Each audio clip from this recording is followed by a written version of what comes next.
You're tuned in to Get Right Fantasy.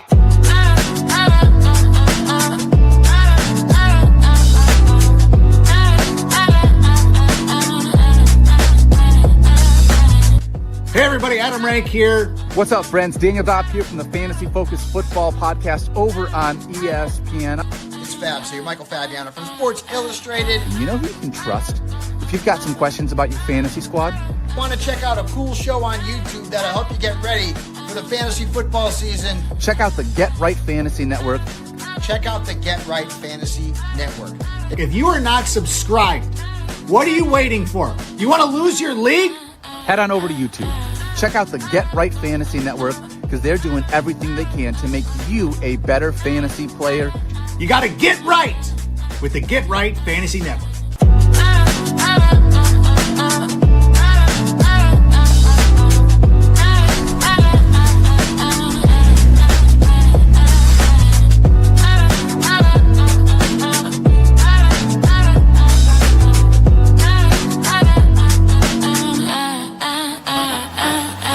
You're tuned in to Get Right Fantasy.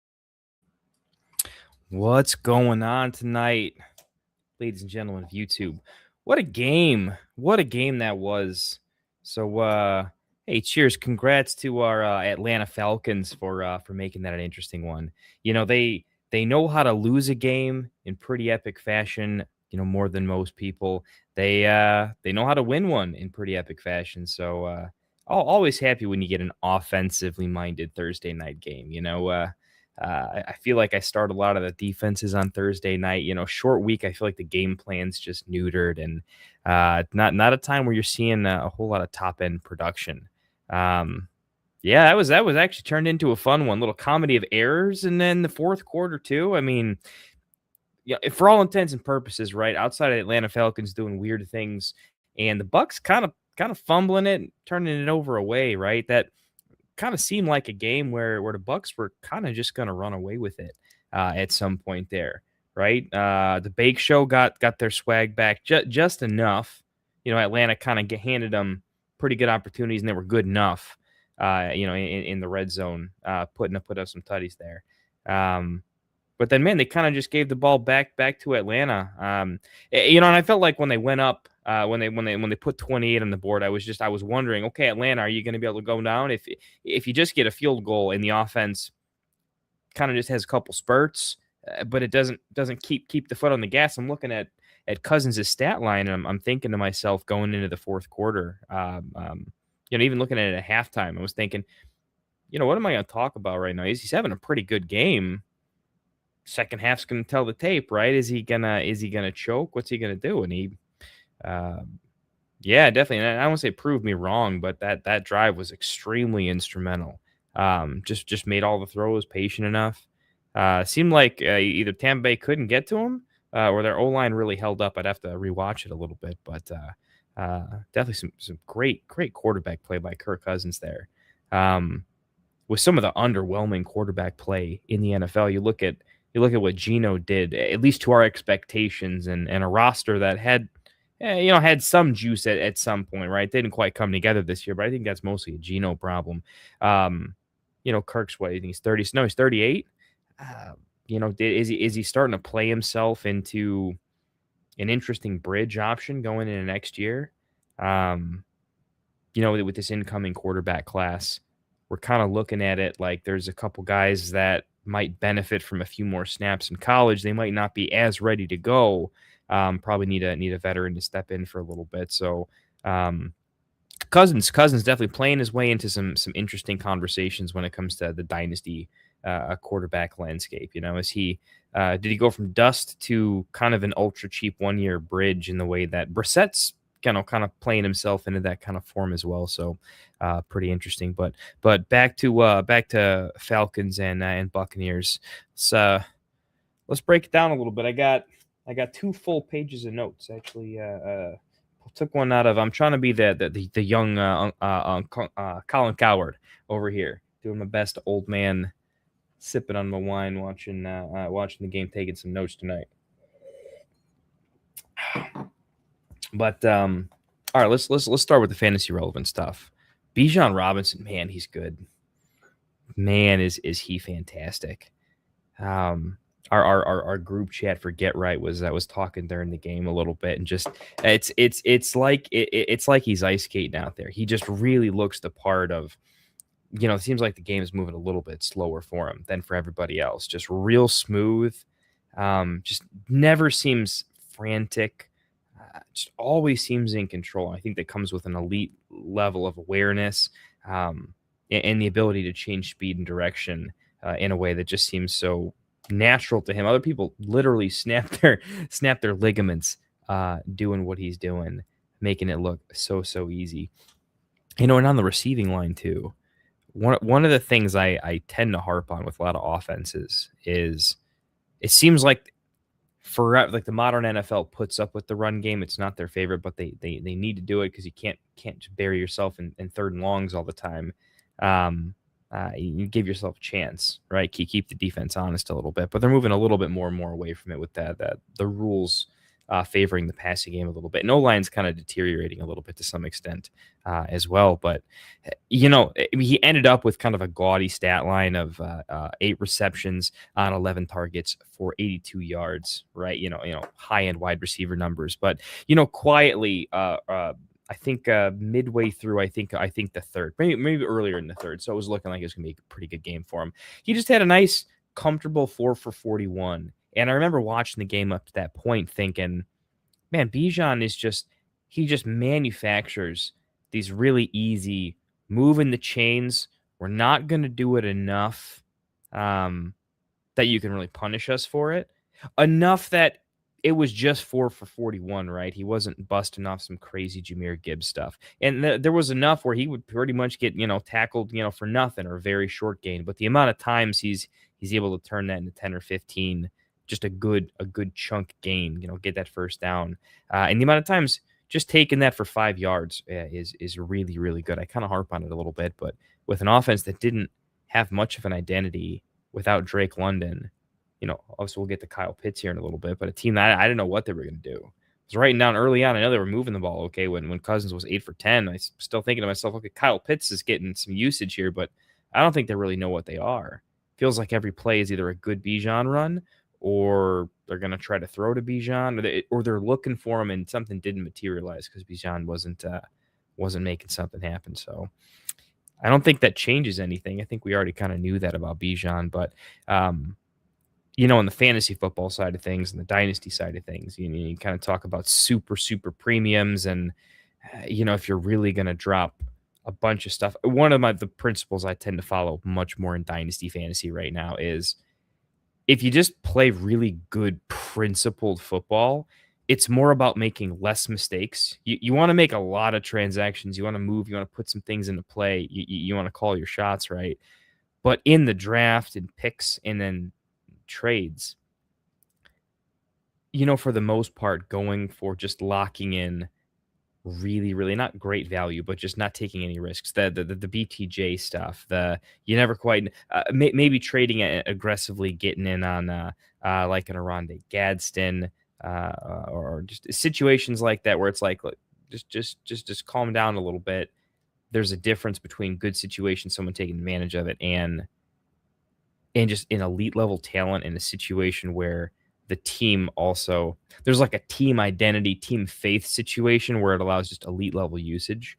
And it can pop up in strange situations from time to time, depending on who's calling the plays. But Bijan's interesting in that he's similar to a couple other RBs in value right there at the tippy top. But I think his longevity and what he's going to be doing in the league just for a long time. And this is an Atlanta team that I think could be a little bit better on offense, to be honest, too.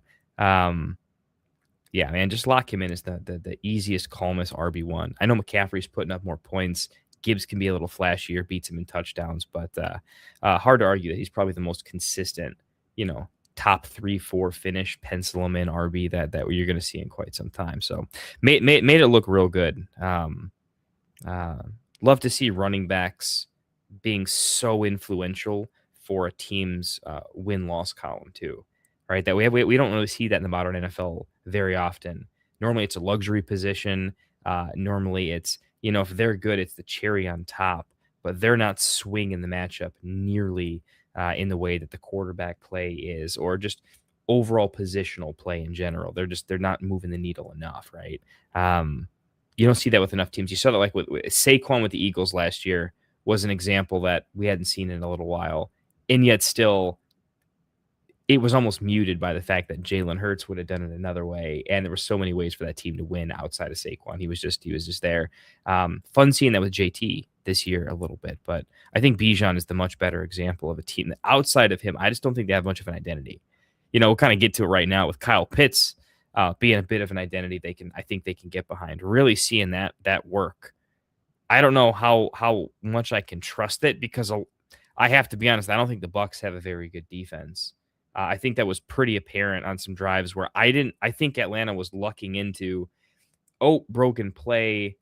I guess you get to have a pretty nice gain here. It didn't feel as earned as I've seen watching other games this year, right? So a little bit of an issue there. I don't want to overreact to the Kyle Pitts crazy blow-up game, just mostly because I want to see it against a few other defenses. You don't need to see it against a great defense. That's hard to ask, but seemed like the Bucs were just really not doing much. David Sills isn't some rookie that's coming out of nowhere. He's been in the league. This is his 6th year. I had to look that up a little bit because I knew I had heard him, seen him before, but I really had to do a double take there. And so situations like that where it's like a lot. I think a lot of people could have done anything. I guess while we're on that, I'll just kind of mention Mooney, I think, is pretty dead for dynasty purposes. I don't know what's going on, but either he's just really not at 100% or he was taking advantage of just a crazy situation because he was so influential to the team previously. And then I know he gets injured pretty bad, and it's kind of ambiguous. That was one of those injuries that it gave me not Joe Mixon vibes, but it gave me some serious, like, what is going on? Clearly something's up. He's not the same person, or he was never really talented enough that if he took time off, it was going to take him a long time to get back to just kind of good. Type of player where if you lose 5-10%, that was everything. That's what you needed to be meaningful. Maybe that happened here. I don't know. But Mooney, and I bought him in Dynasty too, thinking he was a really, really cheap wide receiver too that could maybe get the occasional Michael Pittman treatment of like, oops, he's actually much better than we think. That looks pretty bad. I mean, we'll have to see next season, but I feel like this offense is going to get other weapons in and around it just out of necessity, and that his career is not fully over, but he's going to need to get a lot better all of a sudden. So maybe he has a big offseason. Maybe it was the injury. We'll have to see. Maybe he goes from a dust player that's worth, he goes from almost droppable or like a 4th worthy pick to he could be a cheap buy. So we'll have to think about that a little bit more. I'm tired. Let's get into the critical fantasy takes here. So what moved the needle up and down? We talked about the quarterbacks. Cousins actually becomes interesting as a bridge quarterback. Baker clearly, when all the pieces are there, when Evans is there and doing his thing, that's the offense that we know and love. That's the Baker knowing how to work that offense that's kind of built around Mike Evans quite well. I know he didn't have the game that we wanted him to. Couple opportunities where a little bit of a better throw could have unlocked a bigger game, and just some unfortunate stuff. You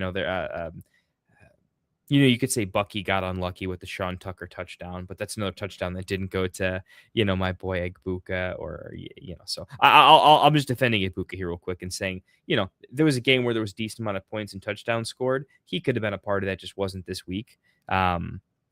But I like the way they use him. When Evans is doing what he's doing, the routes that I think they have Egbuka running, I think are really nice. And I think his role is just so much better when Evans is there. Doesn't make me concerned for when Evans is not there next year. I just think the idea is that offense and Egbuka's role in that offense is good when there's lots of good weapons attacking in different ways. And when they lose Evans as the true X and they have a little bit of a smaller offensive core, but I think it's going to look great between Godwin, Egbuka, and McMillan for whatever time period that is. That's going to look pretty nice. So I like the passing attack. I like Egbuka in it. I wanted him to get the touchdown or catch that one more 20-yard pass so you can feel pretty good about in a 13-14 point night. Didn't quite get there. Got you 10.4 in PPR, but hopefully my advice to I'm staying in the Flames with him didn't burn you too bad. I think that's pretty serviceable. It's like the Wandale line when he has a slightly down game. Obviously, this is why we said if Mike Evans is healthy, you play him. You just play him every time. Clearly showed that. All-time talent. I think you saw on display elite ball tracker. Maybe there's a sell window. I'd sell him for anything I can get. You saw him taking those hits and still feeling him. He's going to be great, but for the dynasty purposes, he's a player that I think you're happy to overpay when he's producing, and then you want to get out as soon as you can. But he's never a player that you should buy until you know that you are in a playoff situation. And unfortunately, with his injury, you couldn't really invest in him for this playoff. Because we didn't know if he was going to be playing or how it was going to pan out. Right. So, anyways, moving on. Igbuka, his arrow was down. I think we saw reasons for that to go back up. Godwin, 4 catches, 5 targets, catches the touchdown. Gets some meaningful work there at the end of the game. I think I saw him, be a savvy veteran. I think he lost a little bit of a step there. He wasn't moving on the field as well as Igbuka was. That felt pretty good. And I do feel like when McMillan's fully installed, those two are going to vulture each other a little bit. But overall, good for the offense, good for Baker. A little disappointing. I like to see Bucky Irving. He was reasonably efficient. I do like to see the team showed some faith in him doing that wildcat stuff, the direct snap. That was pretty interesting. Tells me that the team can rally behind him as a great runner. But seeing Tucker have that much goal line involvement was that wasn't quite Charbonnet, but it was enough that I'm legitimately concerned. It does look like Rashad White's probably going to leave in the offseason, get paid, probably be a decent free agent pickup as a decent bridge back, relatively inexpensive for some team. But it does look like Sean Tucker's probably going to, this was the game, but I think I'd project this just to be the case going into even next season, is going to be Bucky Irving, Sean Tucker, 1-2 punch. Sean Tucker can play the Kyle Monangai role to DeAndre Swift. I think that's probably a pretty apt comparison here. So as long as the offense is good, you like Bucky. He had another red zone target. Pass was tipped at the line. Probably wasn't going to be a touchdown anyways, but you were definitely happy seeing that he was getting another red zone look. So, hey, by the way, I literally just turned on comments. By the way, I wasn't even paying attention. So sorry, I know Vike's probably been here hanging out for 20 minutes, man. What's going on, Vike? Yeah, out at the cave, man, doing the thing. But sorry, I know this light, my lighting is atrocious right now. So sorry about that. I'm blinding myself over here. Hope you're having a good night, Vike. But let's wrap up the takes here because I'm exhausted. I need to get to bed. Got a fun day doing some charity work tomorrow. It's going to be real fun. Wrapping some Christmas presents, taking care of a couple families tomorrow that our work does. So it's going to be pretty cool. Kyle Pitts. I've always been buying it. I thought Kyle Pitts' problem was an offensive scheme. He's injured. Also, he's not been mentally strong enough to figure out how to play good when the opportunities are there. Sometimes it was slightly underwhelming, not outright terrible, but he's been a little bit of his own worst enemy in a lot of ways too. And I can see it would take a pretty strong, savvy coach to make that happen. In this case, you can't give the coaches credit. This is just he was forced into it and he delivered. But the combination of Kirk finally looking better, plus Pitts all of a sudden, it feels legit because a bunch of things happened. Cousins hasn't looked good for the past couple of weeks, and Pitts hasn't looked good for the past couple of years. So I'm just saying, grain of salt. He was the only guy in town, and maybe the Tampa Bay Buccaneers secondary just can't stop anything. And I did actually like the way they used Kyle Pitts quite a bit. Just some of the route trees and concepts they were doing, I just think made a lot of sense. And it just felt like Pitts got a lot of these, half his passes could have been designed for almost a Bijan situation, but it was just who's going to catch this intermediate kind of route. Is it going to be Pitts? Is it going to be Bijan? That was legitimately how the offense kind of functioned, with Sills being the only actual wide receiving person out there. Pitts did function like a wide receiver. Here's the thing. He caught some tough passes that could have been drops. I think he ran some decent routes. He didn't cough up the ball. I thought some of those situations could have been more fumbles. I think he did pretty decent there. Red zone use is pretty good. Arrow definitely pointing up for Kyle Pitts. He's just so crazy young and clearly athletic. And if we like guys like Aronde Gadsden and we really can get behind them, then I think we shouldn't be too quick to come off the Kyle Pitts train, right? If we're so quick to buy into like a Tucker, right? Or even to some extent, Theo Johnson isn't like a prototypical great pass catching tight end. At least he wasn't in college. We're starting to fall in love with these decent tight end prospects really fast because we're chasing the McBrides and stuff of the world, and it's easy to fall out of love with them pretty quick. But I've always felt like you should probably stay in the flames with Kyle Pitts because, I mean, give the team enough iterations to figure itself out, and you could have something here. So that yeah, it feels good, man. I don't like own a ton of Kyle Pitts. I've sold him in some spots. I've bought him in some spots, pretty neutral. But I'm curious to see where his dynasty price goes. I feel like he was hitting a really nice value spot here for a while. I wish I was preaching that a little bit more because I really did think he was kind of a value buy because of how low he was being valued. But after this, whoever owns him is going to be in for another. They're going to ride him through 26 too, and we'll have to see how that goes. So I'm in the stands of probably keeping him though. I think he's good production on a team that I think is headed in the right direction offensively for the most part, like the new coaching staff in town there.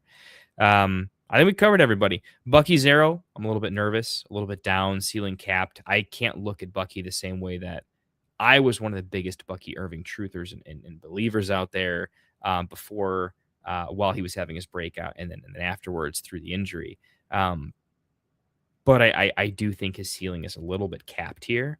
And there are some situations where he's very good, not great. Not just good. He will be very good. But in the same way that Kyron's doing quite well and is still a very productive back, he's getting Corum'd like we always thought he would. It just took a year longer than we thought. I think I always saw Bucky as a guy that was going to get Sean Tuckered by a Sean Tucker. I just think the offense is good enough that, like with a Gibbs, we don't mind. Gibbs is also he's much more talented than Bucky. It's not a knock on Bucky. It's more of a pro Gibbs situation.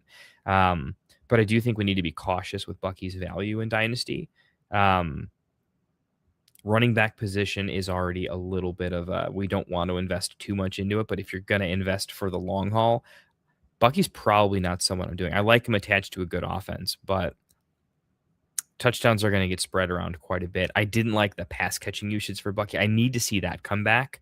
If they have so many wide receivers that it just doesn't seem to be the case where it makes sense to have Bucky out there as an additional receiving threat where they want someone like perhaps Sean Tucker and even whoever else on their back is brought in is a better in pass protection. Bucky's not the body type that I think is going to be great in pass pro.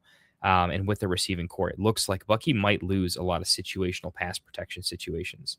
He might be in on less third downs than I'm expecting. And I saw Sean Tucker and I saw Rachaad White in on more third downs than I really would have anticipated in pure pass protection roles. So that's the thing to watch in the next couple games of the season, right? In a couple Panthers games that's coming up, big games for the team.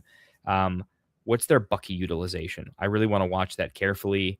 I'm watching this whole team's usage a little bit, but I want to see who's passing the eye test on the team, who's passing the vibes test, where's the body language. Like one thing I like to see from Egbuka was he was celebrating with his teammates on the touchdowns. He was super happy for Godwin. He's that guy, and because of that, he's coachable. He's going to be on the field. He's a quarterback's best friend, but he's easy to get behind. I'm looking for that from other folks as well. I'm hoping, and I did see a little bit of that from Bucky, so I think that's why the team and Baker have that much faith in him. I need to see that translate to a little bit more usage in the passing game. I mean, give him some credit. When you've got Mike Evans on the field, but you throw a red zone target to Bucky Irving, that's elite usage. I want to see more like 4 or 5 targets if we can get there. So, but when you're attempting 34 pass attempts, I mean, just not a ton of them are going to go to the running back. But, Bucky Irving, 3 targets. I need to see that as his floor. I'd like to see a few more. So, man, Nino Pena, besides his couple bye weeks, man, went up in Pitts in 2 out of 3 leagues tonight. Yeah, but I'm facing him in 2 dynasty leagues myself. I have quite a bit more than 3 dynasty leagues, but I just don't think the advance rate on Pitts was supposed to be this good. You just didn't expect to see Pitts in your playoffs. I thought I was going to be playing against, I don't know, just not Pitts, I guess. Yeah, I don't know what I was expecting, but Brutal because in brutal fashion too. I know it's one of those. It was such a big game. Tight end premium's pretty popular, so when I'm playing him in various ranges of TEP, I mean he just ended your week, and there's still a shot, right? But it feels pretty over going into Sunday.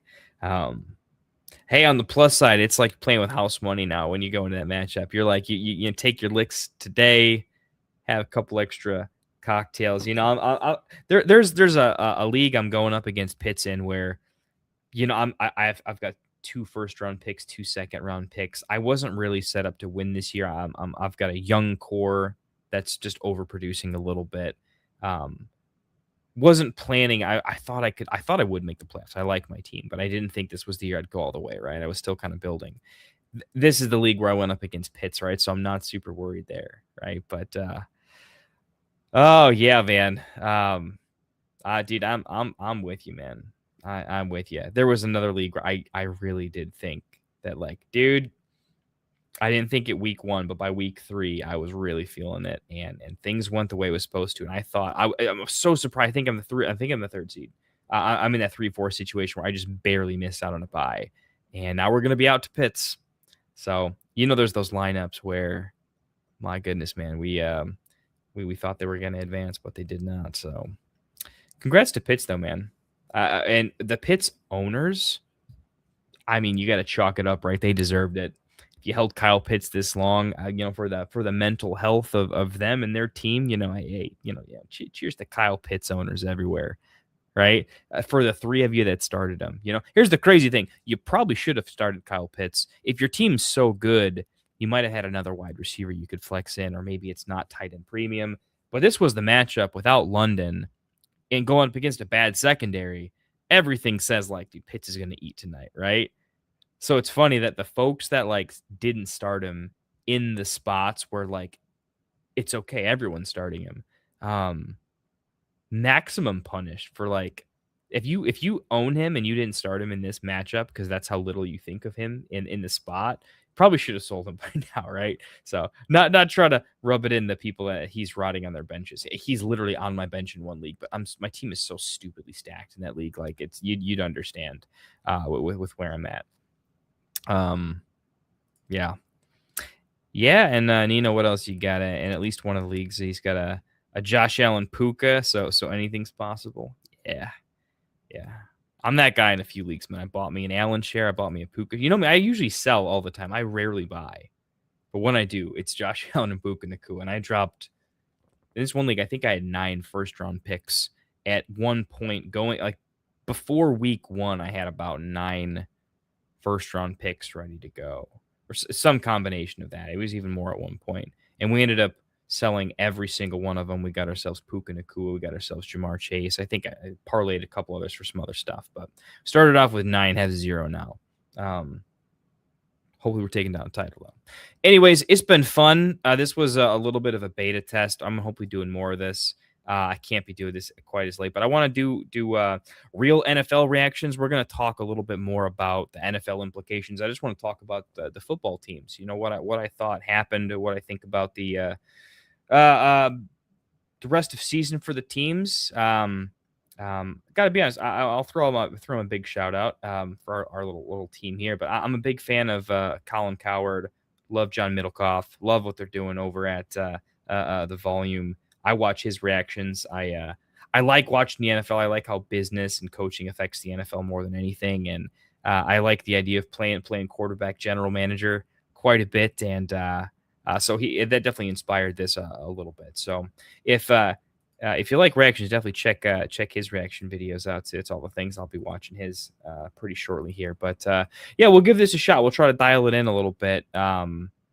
Definitely let us know if you like the fantasy takes a little bit more. If you want to hear more dynasty, I can go way more in depth on my dynasty rankings up and down, things to watch, buy low, sell highs based off of this game, market value. I was just kind of doing a pretty basic overview here. But we'll dial it in, figure out what's most popular, what we want to talk about. And hey, until then, fun game, big game, a lot of points, a lot of offense. two offenses that moved the ball in the passing attack in very different ways, right? One team had basically no tight end, the other was all tight end, right? Bucky versus Bijan is very different, right? So couldn't be more polar opposite in how they went about their production. But glad it was kind of a fun barn burner. Came down to a game-winning field goal. That was good, man. Should be interesting. Let's watch the Bucs. They got a pair of interesting games against the Panthers coming up. This did not help them, but they can still kind of win out against the Panthers and probably still get into the playoffs. Pretty strong shot they will, but they got to play better than that tonight. So, hey, y'all have a great rest of your night. If you're watching this tomorrow, have a good Friday, good day of work. Hopefully you're enjoying yourself. Have a great weekend, and I will catch you guys on the Friday night stream. Cheers.